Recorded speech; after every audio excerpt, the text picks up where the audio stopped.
is black. A cold Kelpie pulls me deep.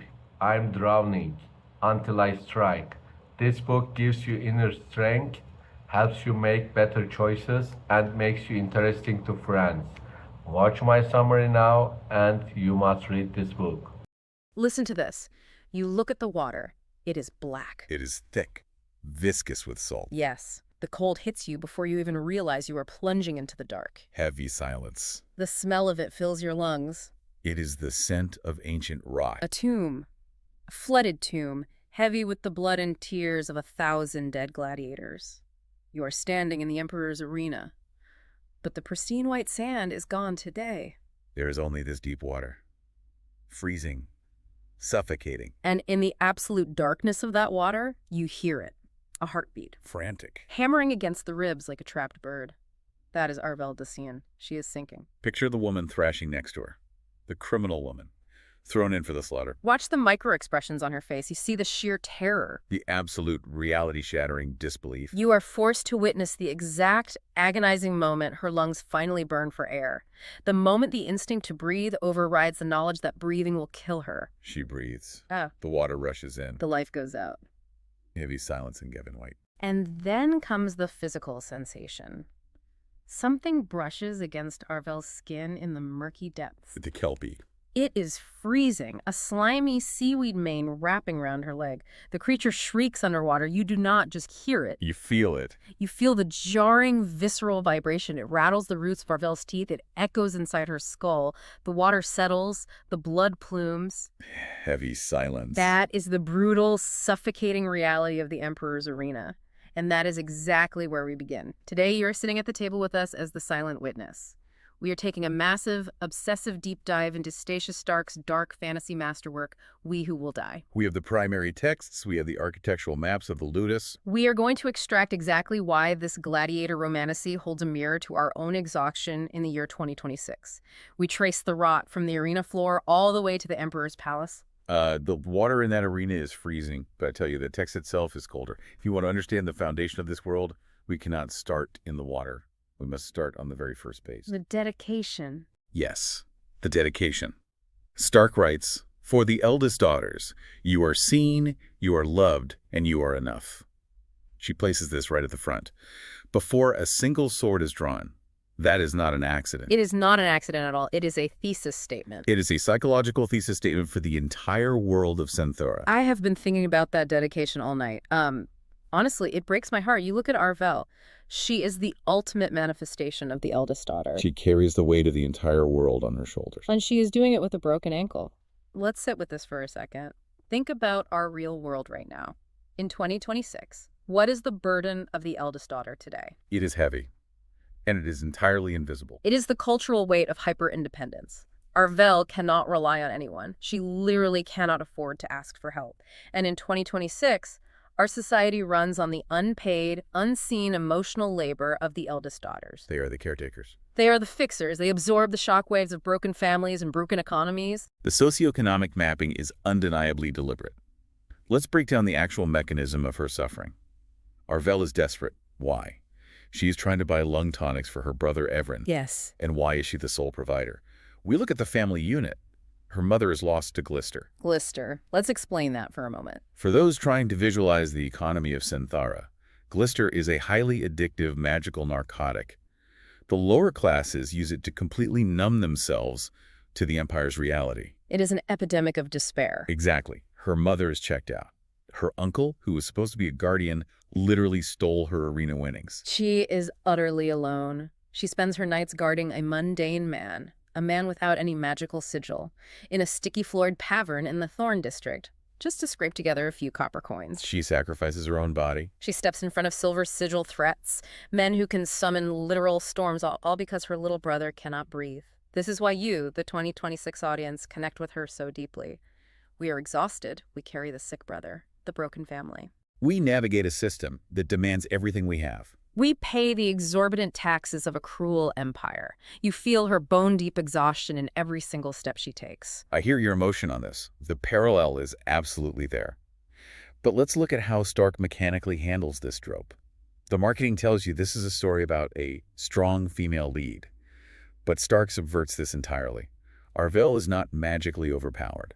No, she is not. In the context of her world, she is categorically deficient. She is broken. Look at the magic system.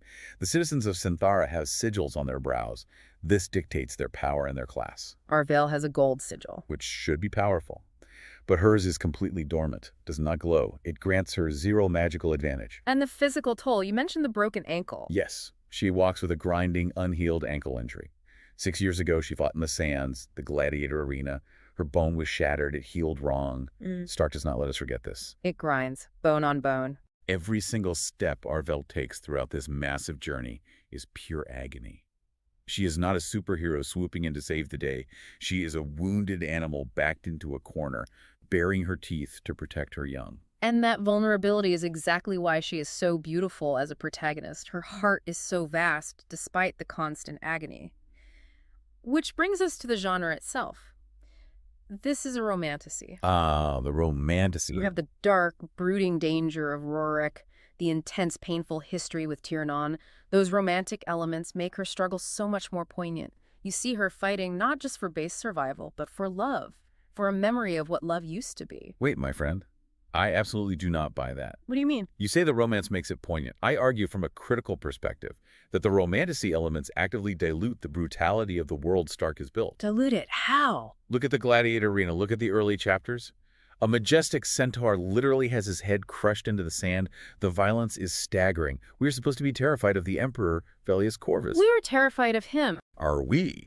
We are supposed to feel the crushing weight of this hyper-capitalist, blood-soaked regime. But instead, the narrative softens the dark fantasy. It distracts us with vampires who smell like expensive incense and old blood.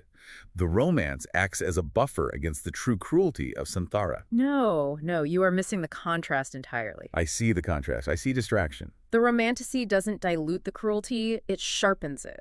Because the emotional stakes are so much higher. You sit in that arena with Arvel. You are not just watching a nameless gladiator fight a monster.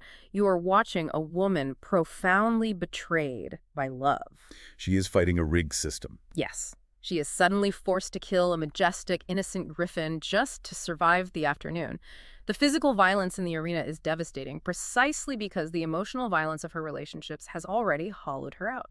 If we're going to talk about the violence and the stakes, we must trace the actual path of the narrative. The pacing of this book is a masterclass in the calculated slow burn. Let's do a forensic walkthrough. Chapters 1 through 39. Yes, with obsessive detail. Think about the transition of her environment. We start in Chapter 1, the tavern in the Thorn District. The floor is literally sticky with spilled ale and blood. The air is tense. Arvel is guarding Gaius Panthan. Gaius is a mundane, no sigil, no magic.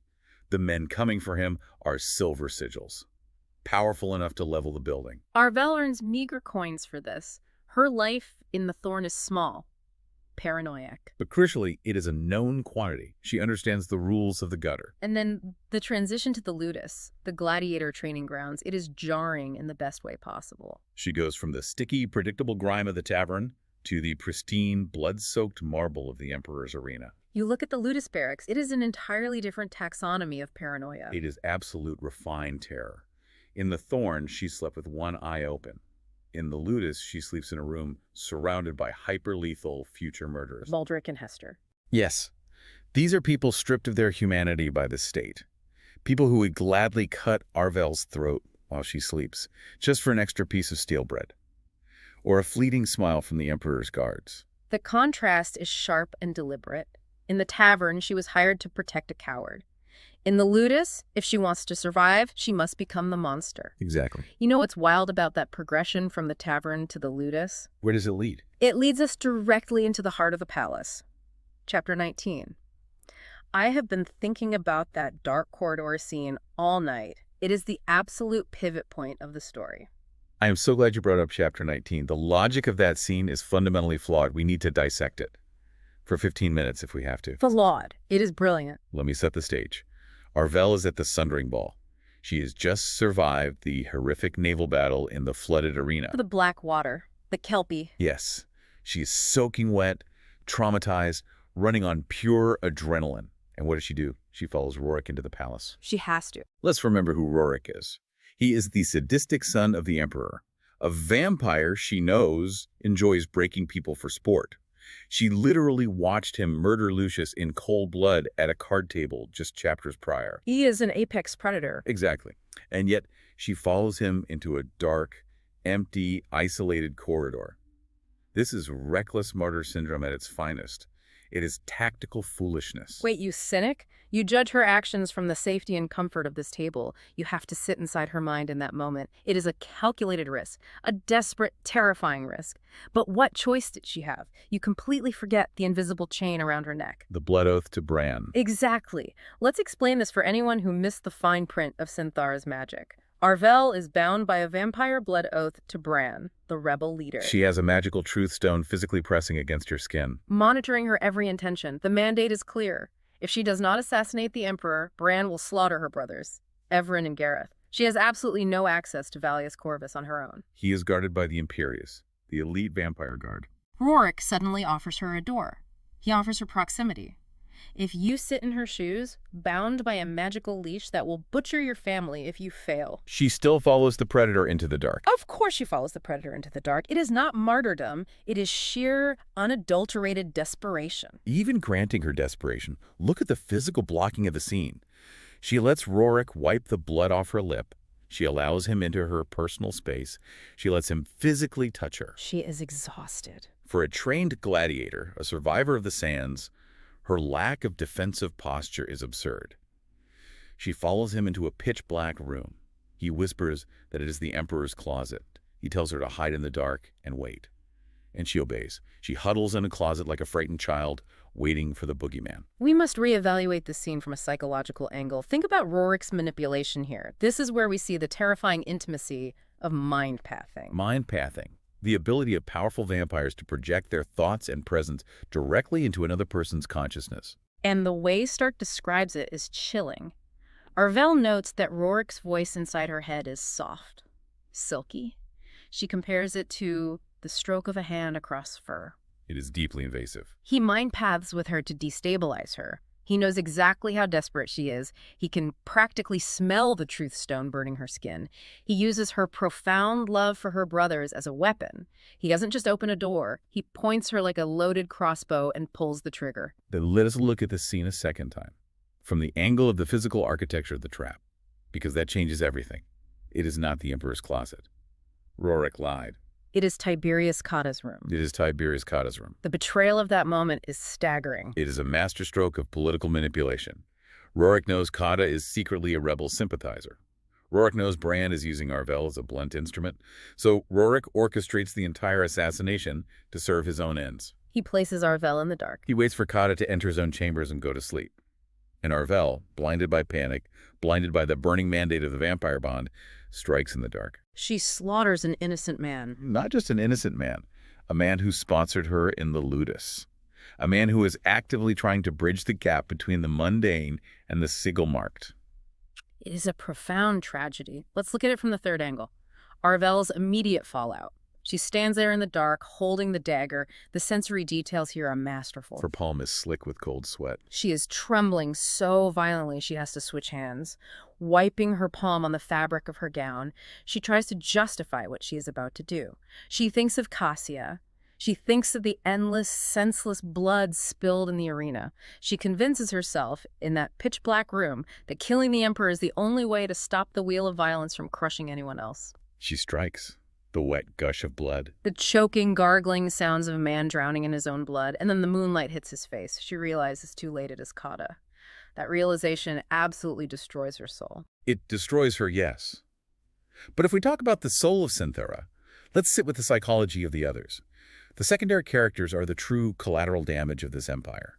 Every single one of them is destroyed by the system long before they reach the arena. Look at Albion. Albion.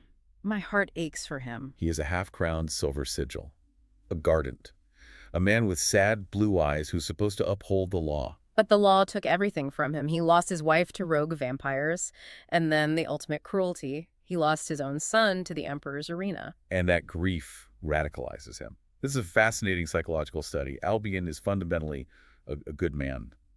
but he is twisted beyond recognition by insurmountable sorrow. He begins the ritualistic sacrifices deep in the Ludus. He leaves the drained bodies in the hidden underground corridors. Why? Because he tries to summon Mortuus, the ancient god of ruin. His logic is flawless in its insanity. He believes Mortuus is the only power capable of bringing his son back from the dead. The Empire of Sintara took his family, so Albion decides he will literally summon the apocalypse to burn the Empire to the ground. It is absolute radicalization. And the tragedy is that you understand his rage, just like you understand Jorah. I've been thinking about Jorah all week. The mundane mapkeeper. He has no magic, no power. He spends his life maintaining the hidden tunnels beneath the Ludus. He is utterly terrified of the sigil-marked warriors, terrified of the imperious vampires. But when Arvel shows him a shred of humanity, he shows her the maps. Because he is dying of loneliness. Desperate for human connection, he represents the invisible, mundane working class of the Ludus, the people who sweep the blood off the marble but are never seen. If we discuss the unseen, we cannot forget Maeva. Maeva survives the Ludus by making herself as small as possible. She keeps her head down, but the system demands a spectacle. Look at her final scene in the arena. It is horrific. Baldric and Hester, her own barrack mates, drug her before the match. She stumbles out onto the burning sand. Her pupils are blown wide. She stares at her own sword like it is an alien object. She cannot defend herself. And the most chilling detail, where is her father? Her father is sigil keeper Darius Mellis. Exactly. A man of immense political power. And where is he during this slaughter? He sits right next to the Emperor in the Pulvinar, the elite, elevated viewing box reserved for the highest echelons of society. He is powerful enough to stop the match. He clearly sees his daughter is heavily drugged, and he does absolutely nothing. He's completely silent. His silence is deafening. He actively chooses his political position, his comfort in the Empire, over his own daughter's life. He watches her die rather than cause a scene. It is sickening, and it perfectly encapsulates the moral rot of the elite. That sickness, that moral rot of the elite, it is best displayed not in the arena, but at the card table. Chapter 22, the first card game. We need to walk through this scene with forensic detail. It is a masterclass in tension. I am utterly obsessed with this scene. You have the Imperious, the elite vampire guard, sitting around a table, and they do not play for coins. They play for favors. Let's break down the mechanics of the game. It is a microcosm of Sinthara's entire societal structure. Roric produces a strange, ancient pen. When you agree to a wager, the pen literally draws blood directly from your arm. The ink it produces is crimson, charmed ink. When the loser signs away a favor, they are magically bound to grant it. They cannot back out. You literally wager your bodily autonomy on a turn of a card. And the sensory details of that room. Yeah. Picture yourself sitting at that table. You have these ancient, lethal vampires. Tiernan, Roric, Ditra. To even sit at the table with human players, they must wear the scent shroud. The scent shroud.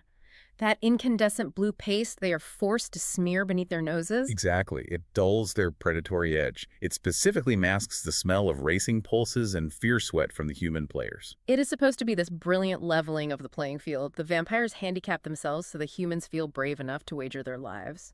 Or so they think. While the vampires handicap their senses, Arvel relies entirely on hers. This is where we see her true brilliance. Look at the unsaid dialogue in this scene. Arvel tracks the micro-expressions of every player at the table. This is a survival skill that Tiernan himself taught her 6 years ago when they were together. She watches Nerys. She notices Nerys' index finger rhythmically tapping on her thigh, a tell of anxiety. She watches Micah. Micah's stubborn jaw juts out. Arvel knows he holds a terrible hand, but his pride refuses to let him fold. Arvel doesn't just read the cards, she reads the room. She calculates the exact geometry of everyone's desperation. But the terrifying part is that while Arvel reads the room, Roric reads her. He sees right through her shield. We will come back to this card game, I promise, because the second half of it changes the entire book. But first, to understand Roric's power, we must look at the mechanics of this world. The magic. The ether. I am glad we are pivoting to the mechanics. As a critic, I have serious questions about the logical consistency of Stark's magic system. Let's look at the Griffin Shield. Arvel is in the arena with Antigris. This magnificent, terrifying Maginari, a magical beast. Antigris is mortally wounded. Arvel mercy kills him. It is a beautiful scene. And in that moment of death, he somehow transfers his magical power to her. A beast giving power to a human sigil marked. I find massive flaws in this logic. Everything we are told about Sintara's magic says this is biologically and magically impossible. But it happens. Yes. Yeah. Because the plot requires Arvel to have a power-up, it miraculously happens. You cynic.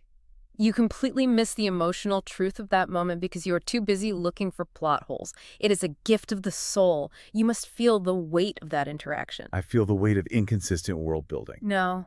Antigras isn't just a monster. He is sentient. He asks for mercy. Stark writes the mind-papping so beautifully here. There is no need for you to suffer any longer, Arvel. The griffin mind-paths to her. He is dying. But he sees her pain. He sees her exhaustion. So he rewrites the laws of magic. She gives him the dignity of a swift death instead of letting the guards torture him. In return, he gives her the shield. He gives her the magical ability to read the ancient shifting text. It isn't a plot hole. It is a profound moment of interspecies empathy in a world devoid of it. Empathy is a convenient excuse for a soft magic system, just like the mind-pathing. Roric effortlessly slides into her mind whenever the narrative needs tension. We are told about the rigid structures of magic. We are told about the aligning lines, the currents of magic running through the earth. And the ether crystals. Yes, the ether crystals that power the lambs and keep the elite's food cold.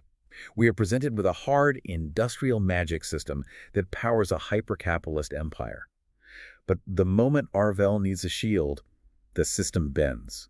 It is rigid until it is inconvenient. But the magic isn't just industrial. It is deeply tied to the atmosphere of the world. The magic is in the rot. If you want to talk about how magic functions, let's take a 10-minute tangent and look at chapter 27. The morgue scene. I cannot get the smell of that chapter out of my head. Arvel walks into the hidden underground corridor beneath the Ludus. The sensory writing here is undeniably effective. The putrid scent of decay is described as heavy, cloying.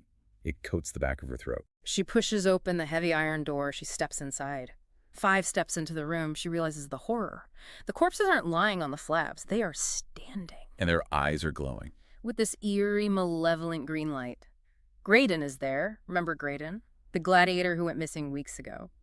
He is trapped inside his own rotting corpse, reanimated by dark magic. The dark hum of Mortius's power is suffocating. Arvel describes it as a physical sludge sliding down her throat. Beyond the horror, let's look at what that underground architecture represents. It is a brilliant spatial metaphor. The physical layout of the Ludus perfectly reflects the violent, stratified hierarchy of Velius Corvus's empire. Look at the ground level. On one side, you have the gladians, Yeah. the human fighters, the meat for the grinder. On the exact opposite side, separated by thick walls and guards, you have the imperius, the elite, pampered vampire guard. But it is what lies beneath that matters. Below the main floor, you have the hidden imaginary cages, where mythical beasts are chained in silver and tortured. And then, buried even deeper, hidden from all light, you have the sacrificial chambers and the rotting, reanimated corpses. The darker the secret, the deeper the empire buries it. The entire physical structure of the Ludus is a manifestation of Sintara's rotting soul. I have been thinking a lot about that rot and about how Arvel survives it. She survives by taking power. Let's take a deep philosophical tangent here. I want to talk about the ethics of power thievery in this book. A fine print of autonomy. Yes. Arvel essentially leeches power from Antigras. Later in the story, she absorbs immense power from a rebel vampire she is forced to kill. My question is this. Is this a gift from the universe, or is it a sin? It is a profound moral conundrum. In this world, you gain success, you gain the ability to survive only by taking from those you defeat. Let's map this onto our modern world right now in 2026. It is the same structure. Do we inherently absorb the trauma of those we step over on the corporate ladder? Think about it. If you land a life-changing job, someone else loses it. If your company wins the massive contract, a rival company starves. People lose their livelihoods. We sanitize it as competition. But Arvel physically absorbs their essence. She literally consumes their power and, with it, their burden. She carries the ghosts of the fallen. That is the tragedy of her character. Every single time she summons that griffin shield to protect herself, she is forced to remember the blood on her hands. She remembers the cost. She has to remember the majestic creature she slaughtered to get it. It is a terrible, heavy gift. It is the ultimate manifestation of survivor's guilt. She is alive because they are dead, and she wields their death as a weapon. If you want to talk about terrifying modern parallels, we must look at the vampire bond. Bran, the rebel leader, forces this blood bond on Arvel early in the story. He physically drinks her blood. He marks her neck. He creates a magical tether between them. If we are looking for a one-to-one comparison in 2026, what is the vampire bond today? It is the algorithmic leash. It is our phones, our data, our digital footprint. Exactly. The algorithm is entirely invisible, just like the magic of the bond. You cannot see it. But it tracks your every single move. It knows exactly what you look at, how long you linger on a page. It knows your deepest desires and your sharpest anxieties. Bran knows Arvel needs lung tonics for Everin. He uses that data to control her. The algorithm knows your insecurities. It coerces you into actions, buying things, feeling things, hating things against your will. And the most insidious part, it tells you it is doing it for your convenience. It tells you it is saving you time, curating your experience. But it is a leash, it's a collar. We are a society of slaves to invisible data, just as Arvel is a slave to Bran's invisible magic. That is horrifying, and it is so incredibly accurate. The bond manipulates her physical body. When she tries to resist Bran's orders, the bond physically burns her skin. When she tries to tell Tiernan the truth about her mission, her throat literally closes up. She chokes on her own words. She is trapped by the fine print of her own desperation. Every time we click accept terms and conditions without reading, we are signing a blood oath to an empire we don't understand. Speaking of terms and conditions, let us return to the card table. Chapter 22, Pass 2. We looked at the mechanics of the game earlier.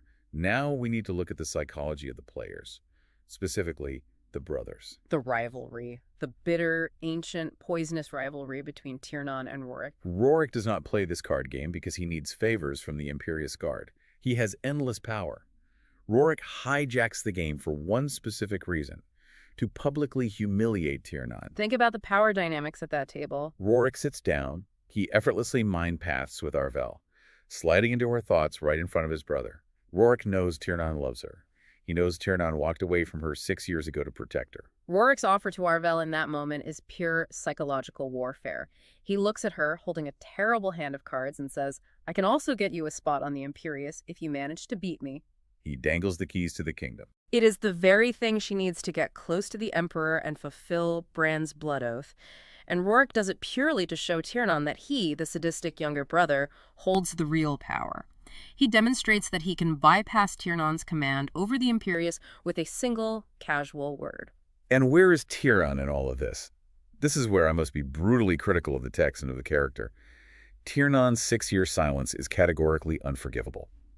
Let's review the facts. He left to protect her. He leaves Arvel in the Thorn District, injured and alone. He knows exactly how dangerous the city is. He knows her uncle is a thief who stole her winnings. And what does Tiernan do? He suffers. He sits in his plush, velvet-lined rooms in the Ludus. He wears pristine, polished armor. He drinks vintage blood wine while Arvel literally starves. Fighting in the mud for coppers, he is the Primus. He is the head of the guard. He has immense power and resources. Why didn't he protect her better? It is a massive character flaw that the narrative tried to gloss over with romantic brooding. Wait, my friend, you cannot say that. You are judging a man who is literally chained by his own father. Did you not read Cassie's letter? I weep over that letter every time I read it. A letter does not erase 6 years of neglect. Cassia knew the truth. Tiernan gave up his own humanity to save Arvel's life. Think about the line where Tiernan talks about Roric and the Emperor. He did this to him. Tiernan was forced to become a vampire. He was forced to endure the agonizing transition, forced to leave the sunlight behind forever, just to appease the Emperor and keep Arvel off the execution block. Passive martyrdom. He sits in the dark so Arvel can live in the light. He stayed away for 6 years because his very presence put a massive target on her back. Look what happens. The exact moment he acknowledges her in the Ludus, Roric immediately attacks her. Tiernan's silence wasn't cowardice. It was his ultimate agonizing sacrifice. His sacrifice was cowardly. If he had true power, he should have taken her away from Sintara entirely. He should have smuggled her north. Instead, he let her rot in the thorn until Bran and the rebels found her and weaponized her. He had no choice. The Emperor is a literal god on Earth in this world. You cannot simply pack a bag and run from Valius Corvus. The Wardens would have hunted them down in days. Tiernan chose the only path that kept her breathing. Well, his path leads us directly to the climax of the book. Let us move to the end. The final margin. Chapter 39. We need a solid 15 minutes to unpack this because the implications are massive. Bran is dead. Arvel killed him. Or, to be precise, Roric literally dropped Bran's severed heart on the ground in front of her. And now, Roric holds the ancient book, the artifact of the shifting text. The only book that contains the magical cipher to keep Mortuus, the god of ruin, caged in the underworld. The atmosphere of this scene is electric. You can practically taste the ash in the air from the sundering. The arena is in rubble. The sky is dark. Roric looks at Arvel, covered in blood, and he makes the deal. Arvel agrees to help Roric decode the book. Why? Because her stolen imaginary power? The gift from the griffin. The power she absorbed. It is the only magic in the world that allows her to read the shifting text. The ancient words literally rearrange themselves into legibility only for her eyes. And let's look at the terms of this bargain. In return for decoding the book, Roric promises to train her. He will teach her how to weaponize the magical powers she absorbed. And Once the book is decoded and Mortuus is secured, he promises that she and her brothers, Everin and Gareth, can leave Sintara forever. They can travel north to freedom. freedom. And it is a triumph. Against all odds, she survives the Sundering Ball. She defeats Bran and breaks the Blood Oath.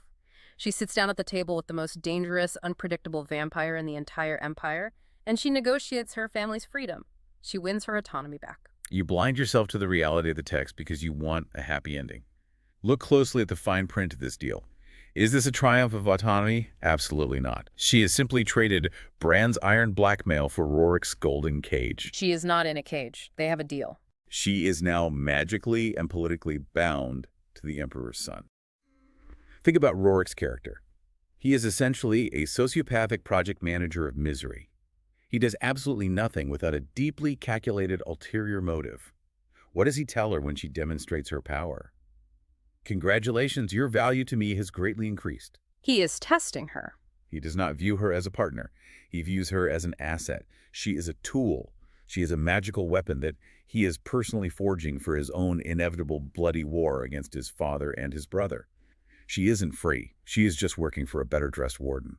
But Roric has unmet potential. You cannot deny the shift in his character. He literally killed Bran to save her life. When Arvel instinctively jumped in front of Roric to shield him from Bran's attack, she realized in that split second that she didn't want him dead. And Roric sees that. He sees an opportunity. Roric asks her that haunting, incredibly profound question amidst the rubble. Do you truly believe people are just one thing, entirely good or entirely evil? He challenges her worldview. He is not just a one-dimensional monster.